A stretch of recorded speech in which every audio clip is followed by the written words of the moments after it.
Ang face-to-face harapan ay pambansang dulugan ng mga may alitan. Hangad namin na bigyang solusyon ang mga di pagkakaunawaan para sa mas mapayapang komunidad. Sabi nila, ang pagpapatawad hindi minamadali. Kailangan ng sapat na panahon para muli buksan ang pusong sawi. At ang paghingi ng tawad, hindi lang dapat sa salita. Kailangan din makita sa gawa at maramdaman ang pagpapakumbaba. Ngayong Semana Santa, isang kwento na uhaw sa pagpapatawad ang hatid namin sa inyo. Saktong-sakto sa panahon ng pagsisisi at pagbabago. Mga kapatid, tuloy po kayo. Ito ang Face-to-Face Harapan. Semana Santa Special. Patawad.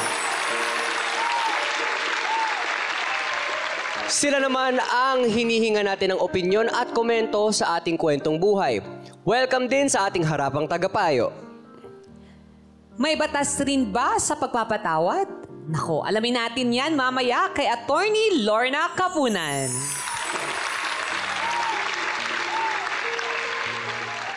Sa laban ng puso at galit, siya ang titimbang. Our spiritual advisor, Dr. Love, Brother June Banag.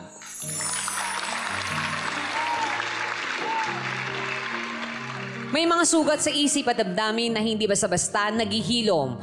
Makakatulong ang ating mental health expert, Dr. Camille Garcia.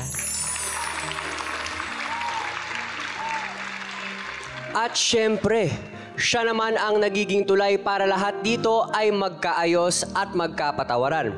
Ang nag-iisang ate ng masa, Corina Sanchez Rojas!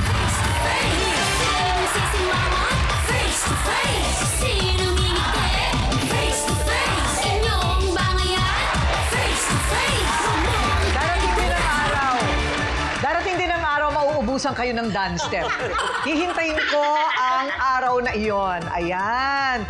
Maligayang Semana Santa pa rin sa lahat. Thank you, Rylan Donita, at sa ating trio tagapayo. Good morning. Sa pagpapatuloy ng ating Semana Santa Special, isang anak ang nagrereklamo laban sa kanyang sariling ina. Oh! Masakit ito. Anya, walang kwenta ang kanyang nanay dahil mas pinili nitong ipamigay siya sa kanyang lola. Oh no! Kaya't sa mahabang panahon, kinikimkim talaga niya ang sakit sa damdamin na nauwi sa puot. Ayan, ang nakatanim na masamang loob ng matagal na panahon at ang tanong na namayani sa kanyang nangungulilang puso ay, Inay, bakit mo ako ipinamigay? O Lily, bakit ngayon bumabalik ka? Di ba nga pinamigay mo ko? Sa buwan pa lang ako. Tapos ngayon gusto mo na akong kunin? Kailang malaki na ako. Para saan? Si Doray ay may hinanakit sa nanay niyang si Lily dahil sa pag-iiwan sa kanya noong siya ay sanggol pa lamang. Mahal na mahal kita, anak. Gusto na kitang makuha. Kapatawaran kaya ay maibigay sa isang inang labis na nananabik sa kanyang anak.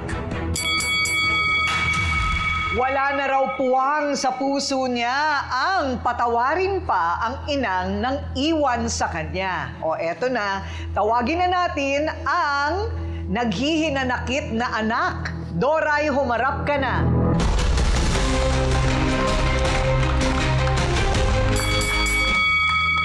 Ayan si Doray. Ilan taong ka na, Doray? 25 po. 25. So, alam mo, nung una pa lang na ikaw ay pinamigay sa lola mo. Opo, sinabi po ng lola. Ilan kayo magkakapatid? Dalawa lang po. Dalawa lang? Opo. Tapos, bakit ka daw binigay sa lola? Hindi daw niya ako kayang buhayin. Oh, Pero yung isang kapatid ko po, nabuhay naman niya na siya lang mag-isa. okay. Mas matanda sa'yo. Hindi po, ako po panganay. Ikaw yung panganay. Nasaan nakatira nanay mo? Baka kapitbahay nyo lang. Kapit-bahay lang po. Ay, kapitbahay lang niya ang nanay niya. Pero doon siya nakatira sa lola. Opo. So, pero may trabaho yung nanay mo. Namamasura lang po siya. Namamasura. Okay. Napaaral din niya yung kapatid mo? Napaaral niya po.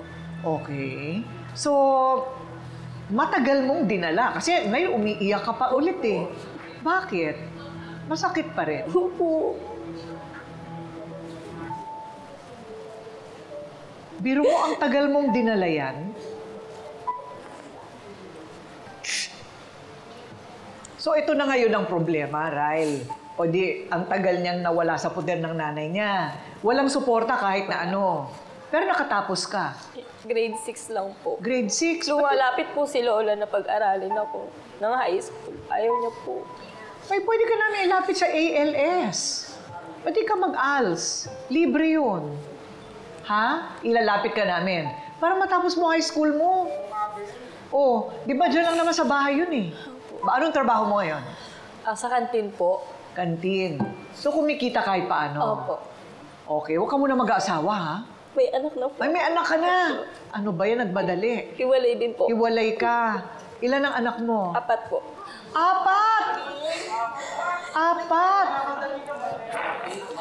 Oo, ganun talaga kasi ang mga naghahanap ng pagmamahal. So, eto na ngayon ang sitwasyon. Naguguluhan siya kasi gusto nang bumalik sa kanila nung nanay. Parang gusto siyang bawiin na kasama yung mga apo. Di ba? Yung nanay mo, 50 plus. Apo. Okay. O, so, saan ang problema doon? Hindi mo matanggap? Bakit po ngayon niya lang gagawin yun? Sa haba po ng panahon na nakay Lola ko. Ngayon niya lang po naisip na magsama kami. Dat po nung una pa lang, hindi niya po ginawa kung hindi niya kaya mag-isa.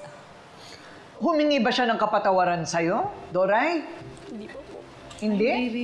Hindi? Ano lang sabi niya? Wala po. Gusto lang niya po akong makuha. Ni Lola. May question lang po ako. Doray, nung lumalaki ka, syempre kapitbahay mo yung nanay mo, nakikita mo na pinapalaki niya yung kapatid mo. Ibang-iba ba yung trato niya sa'yo sa kapatid mo? Parang mas malambing siya dun sa kanya? Opo. Nabibigay niya po yung gusto ng kapatid ko. Nantalang ako iniwan niya. Hindi niya yung nagawa sa akin. Tinatawag ka naman ba niyang anak? Or ano?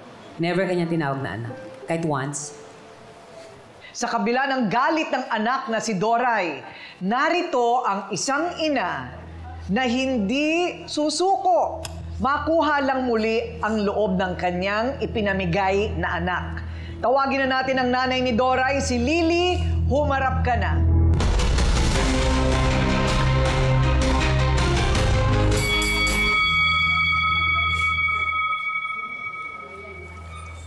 Lily, medyo kakaiba yung kwento nyo, ano? O ikaw naman, bakit ka naman umiiyak?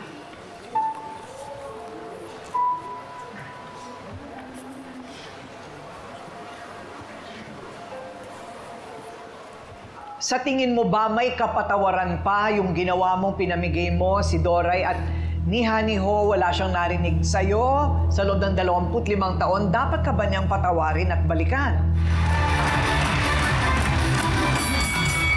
At ang ating harapang tanong dito po sa isang ina na aalamin natin ano bang pumapasok sa isip ng isang ina na ipamigay ang anak. Ayan. So Lily, mamaya na siguro yung tanong. Yung ano muna, kwento kung paano mo naisip na ipamigay si Doray.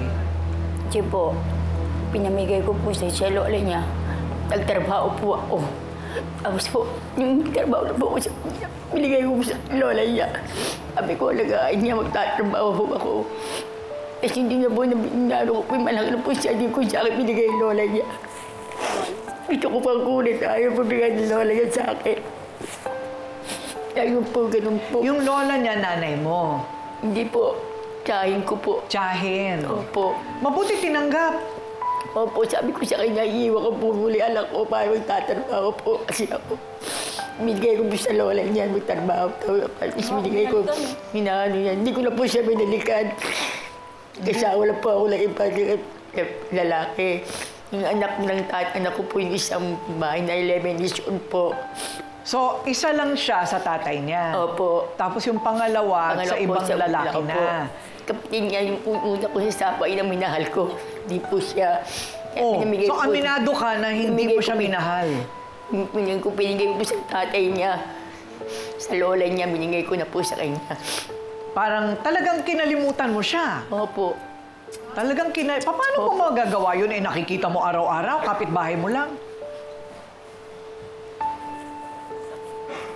Parang ang hirap yata ng gano'n. Natiis mo yun?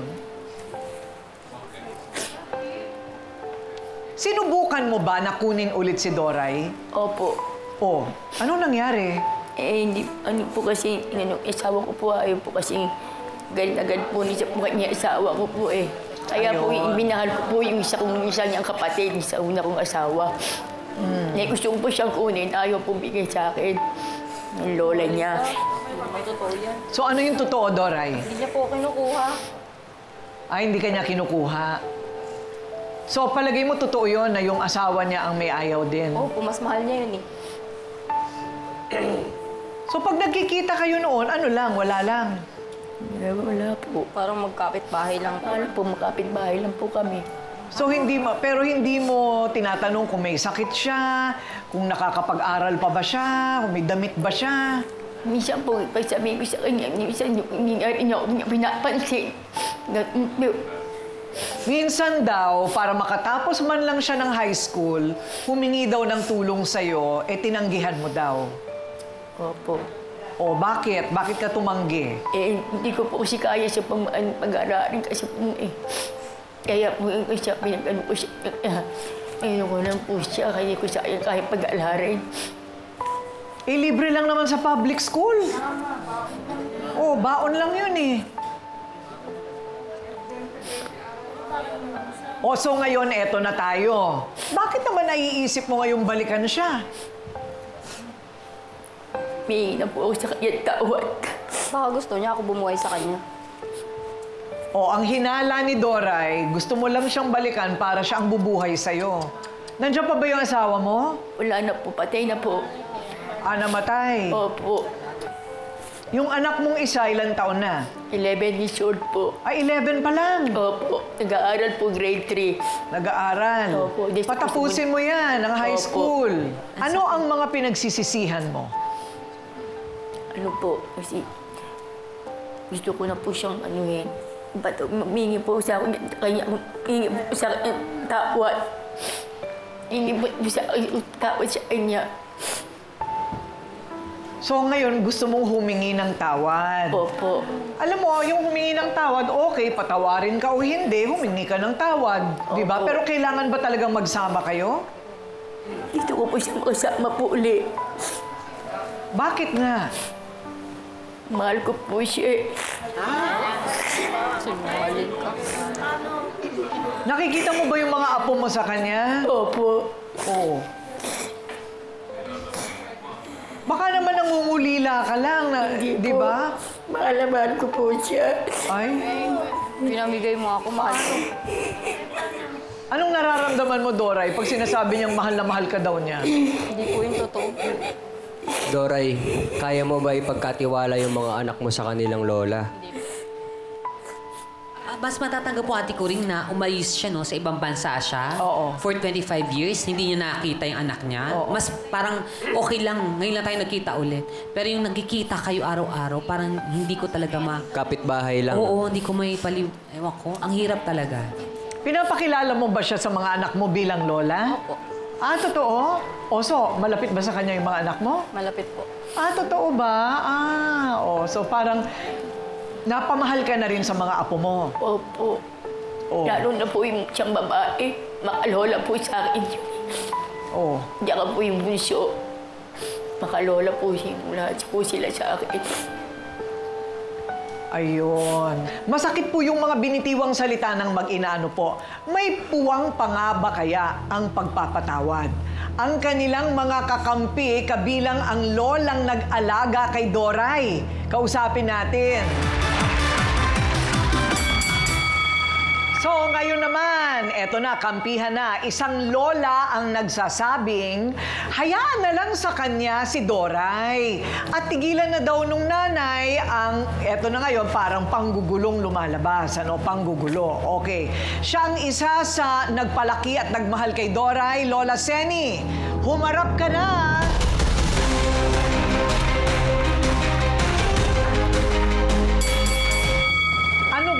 Panahon na yun, Lola Seni, na kayo ay nakumbinsi na kunin si Doray nung maliit pa. Binigay niya ako sa akin.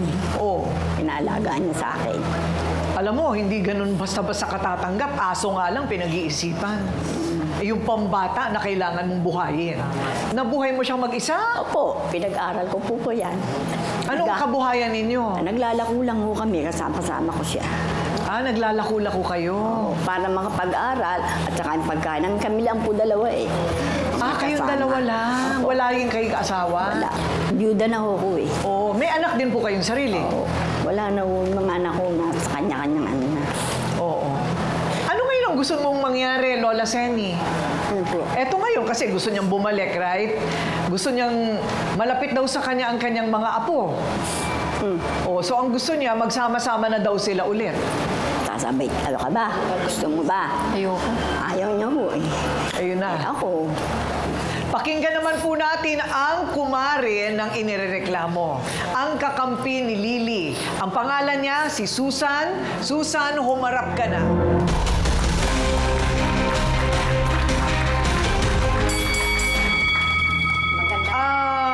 Susan, ano sa tingin mo yung nangyaring kabanata dito kay Lily? Tama ba yung ginawa niya?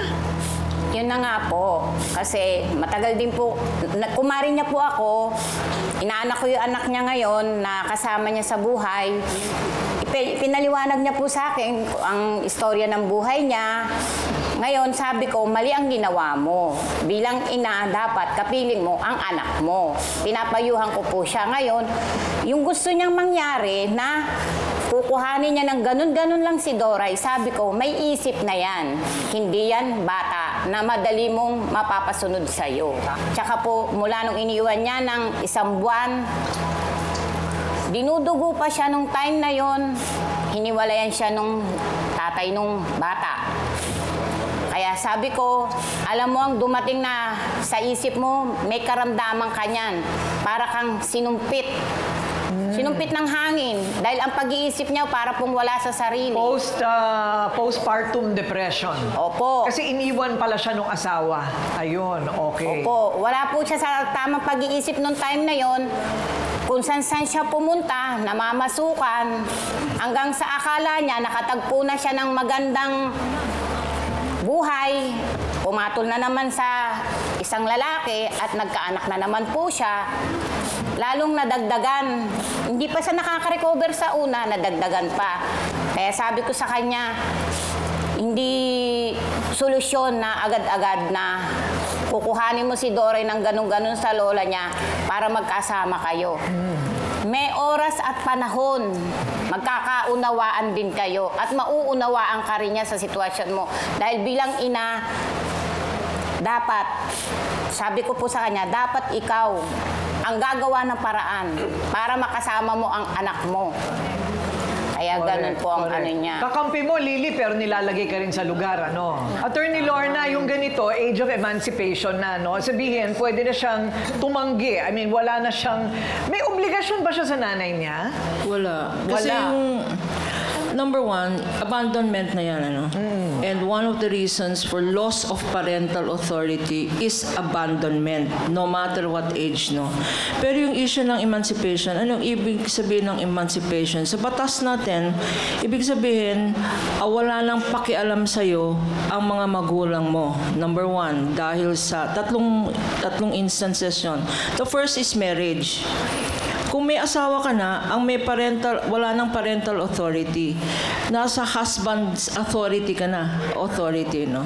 Pangalawa, yung attaining the age of 21 years old. Si Doray, 25 years old. Siya lang makaka-decide nito. Hindi na yung magulang niya. At pangatlo, yung sinasabing concession. Wala ka ng karapatan sa anak mo. As a mother, no? Mga nanay tayo dito.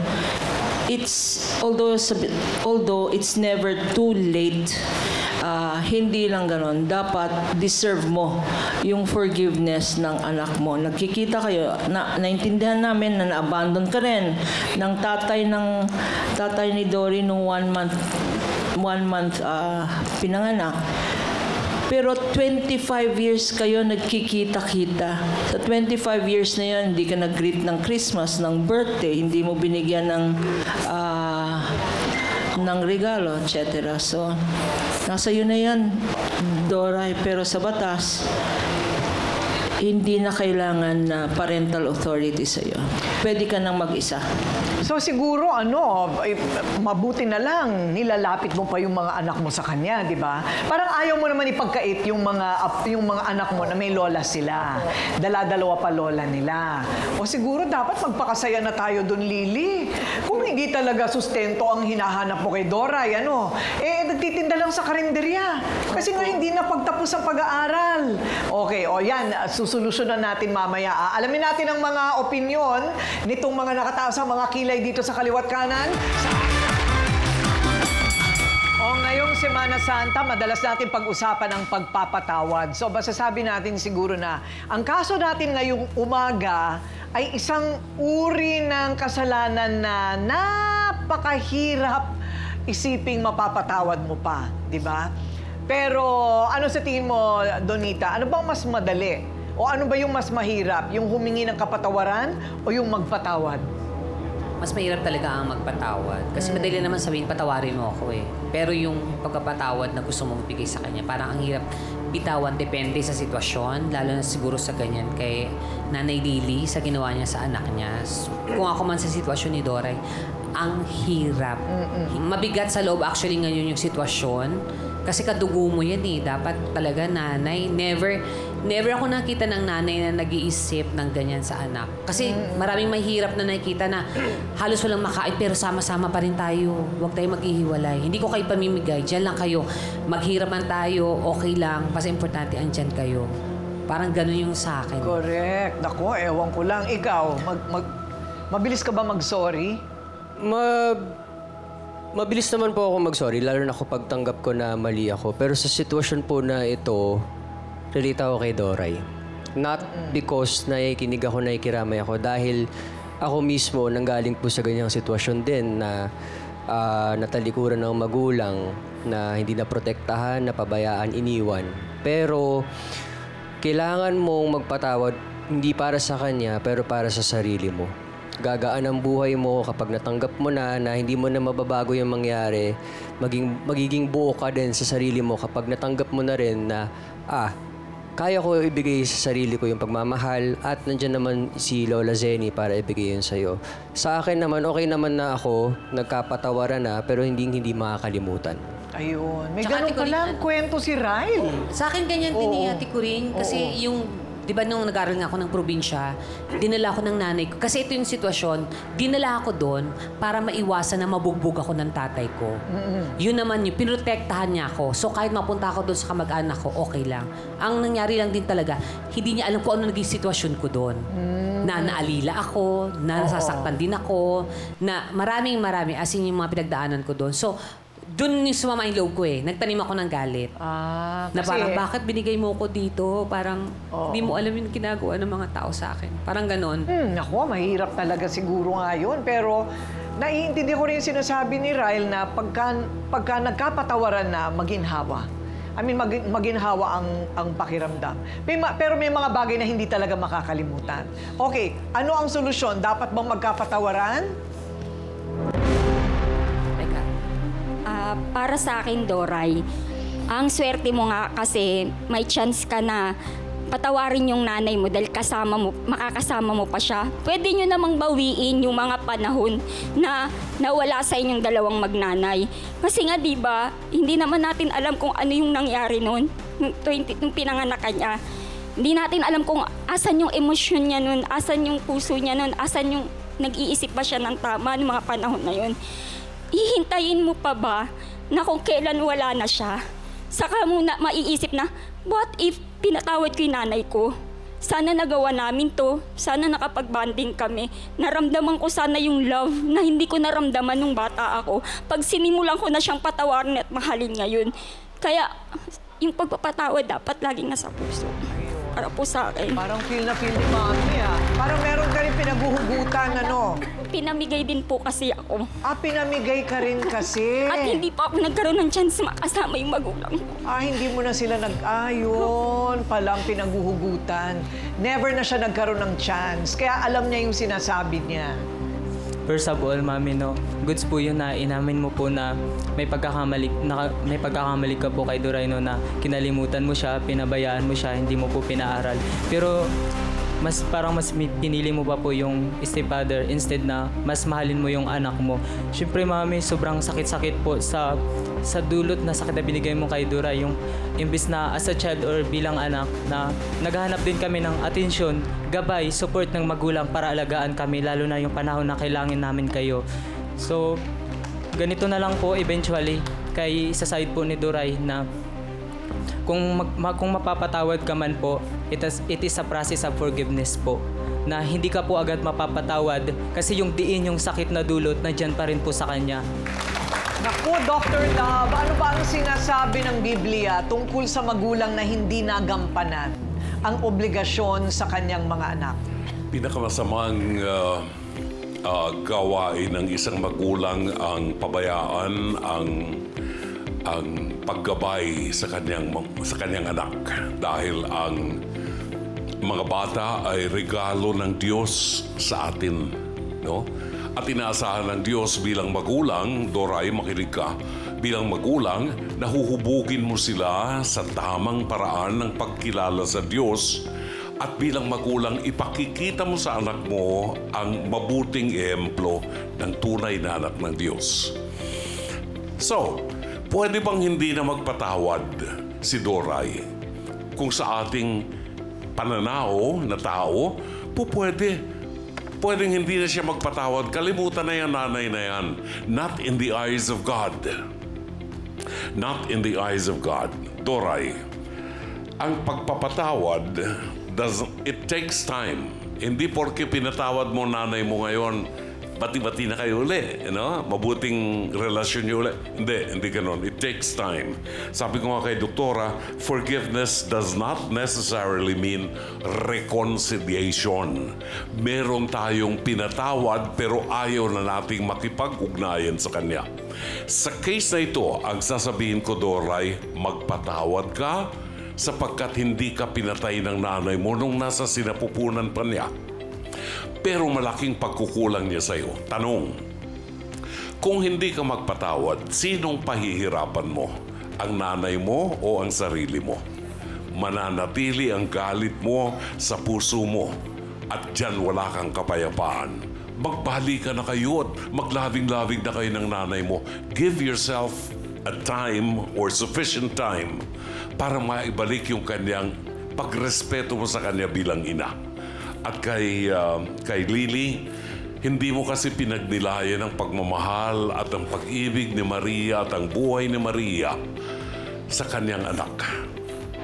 Namatay si St. Joseph, iniwanan siya ng kanyang anak nang magsimula ng public ministry.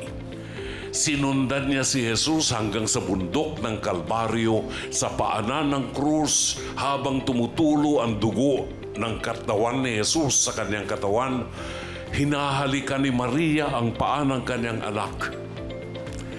Kita niyo ang pagmamahal ng isang tunay na ina sa kanyang anak. Paalala ko sa iyo para matanggap mo ang biyaya ng Diyos, para mapatawad ng Diyos ang kasalanan mo, Doray, matuto kang magpatawad. Salamat. Thank you, Dr. Love. Doktora Camille, paano naman itong pagbawi ng isang magulang sa kanyang anak? Maraming ganyan, Maraming mga kasong ganyan na yung anak galit sa magulang. Ano ang dapat gawin ng magulang? Unang-una, kahit papaano, nakakatuwa naman na nagkaroon pa rin ng bonding dun sa apo eh. Di ba? Ginawa mo yun, nakakatuwa yun, Doray. Dahil kasi, unang-una, ito is, when we talk about forgiveness is for you. Kasi ikaw mismo, inaalis mo yung sama ng loob na nararamdaman mo. Kaya Aling Lily, madaling bumawi eh. Kung tutuusin eh.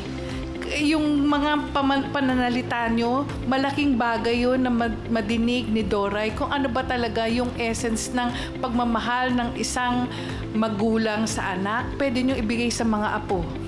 Pwede nyo bigyan ng pagkakataon na kahit papaano yung bonding, hindi man kayo ha, yung anak niyo po na 11 years old, bakit hindi niyo po ilapit kay Doray? Kasi para makita niya na silang magkapatid, talagang merong bonding. Pag nagpatawad tayo, it is a courageous act. Napakahirap po nun, pero nagpapakita po yun ng katapangan, katatagan ng sarili, at definitely magkakaroon ng peace of mind and inner healing. Yun lang po. Thank you very much, Doc Camille. Ano ang mga legalidad na nakapaloob sa ganitong sitwasyon, Atty. Lorna? Alam nyo, miski na sa iba yung spiritual, iba yung legal, no? Because sa batas, rini-recognize ng batas na pag family ang involved, meron tinatawag na cooling off period. Mag-file ka ng kaso, for instance, no? Magpa-file ka ng kaso, kung miyembro ng pamilya, automatic yan, 6 months. Bibigyan ng korte ang time for reconciliation. Pero pagkatapos nun, tapos na, deadline na. Ibig sabihin, kung convince ang court na hindi na pwedeng reconciliation, tinitigilan na ng korte yung effort for earnest efforts at conciliation. So may hangganan ng batas. Hindi kagaya ng Biblia na love, forgiveness is forever. Hindi po. Sa batas po, you suffer the consequences of your action. Sa batas, you pay for your crime first before there is total forgiveness and reconciliation. Yun po ang batas. Justice first before mercy. Ayun, Justice Before Mercy. Ang gandang title ng pelikula niya na. Isang pusong sugatan at isang pusong puno ng pagsisisi. Sapat na kaya ang pagpapatawad para maibalik ang nasirang relasyon ng mag-inang ito? Okay, Lily, sa lahat ng mga napakinggan natin, mga eksperto, mula sa Biblia, legalidad, yung mga sinasabi nilang lahat, at yung sinasabi ni Doray na hindi pa yata siguro. Ano na lang ang hinihiling mo ngayon? Gusto mo makasama na po siya. Mahal ko po siya. Okay. Medyo mahirap paniwalaan yung mahal na mahal ko siya, no? Pero palagay mo ba, Doray, hindi naman kailangan bumalik ka sa kanya pero mahahanap mo pa kaya sa puso mo na ipatawarin na lang siya? Oo, hindi ba? Kasi hindi rin natin alam kung ano yung nasa isip niya ng mga panahon na yun eh. 'Di ba? Kung gaano kahirap, iniwanan ng asawa, walang hanap buhay, postpartum depression, pagka nanganak ka, minsan nasisira ulo mo. Hindi natin alam. Pero bakit tumagal ng 25 taon, hindi rin natin alam. So ang tanong, kailangan mo pa bang alamin? Hindi na po. Hindi na eh. 'Di ba? Hindi na rin talaga. Kasi may mga anak ka na. Pampabigat lang yung nabubuisit ka sa nanay mo. 'Di ba? Pero maganda yon na yung mga anak mo, nilalapit mo sa lola nila para kinikilala mo pa rin siya bilang ina. I think that's very important. 'Di ba? Pagpapalain ka rin ng Diyos kung ikaw ay magpapatawad. O so, kayo bang mag-ina ni minsan ay nagyakapan? O baka naman pwede namin masaksihan, magyakapan lang kayo. Nalawagin ka lang. Patawarin mo na ako.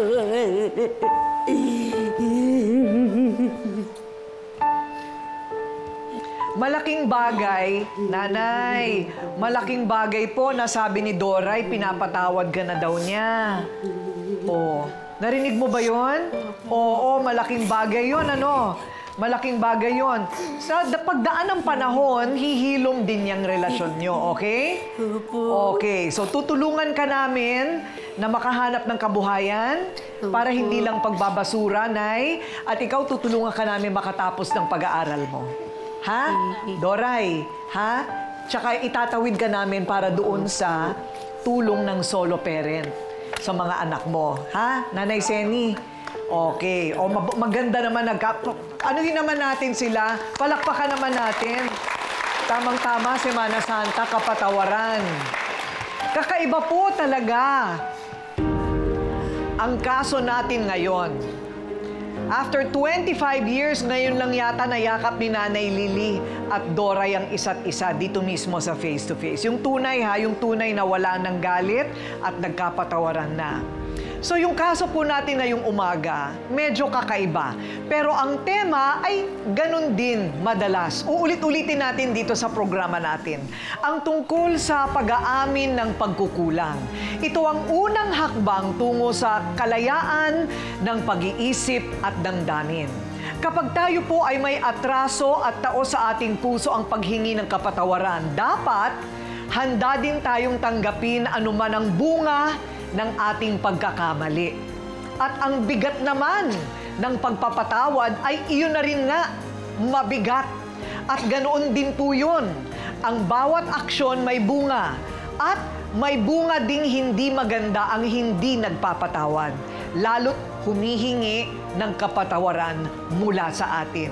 Kaya't salamat kayo'y nagkapatawaran. Doray, totoo yan ha? At tayo magtutulungan tayo, okay? Maraming salamat. Ako po ang inyong Ate Kuring nagsasabing may cake ang harapin ang mga issue dahil walang hindi nadadaan sa pag-uusap. Basta dapat may mukha kang ihaharap dito sa Face to Face Harapan. Face to Face. Face to Face. Face to Face. Face to Face. Face to Face, harapan tayo. Face to Face, problema'y solusyonan. Tayo na ating pag-usapan. Face to Face, tama ng okrayan. Sama na sa puting tama o mali. Galit, bati.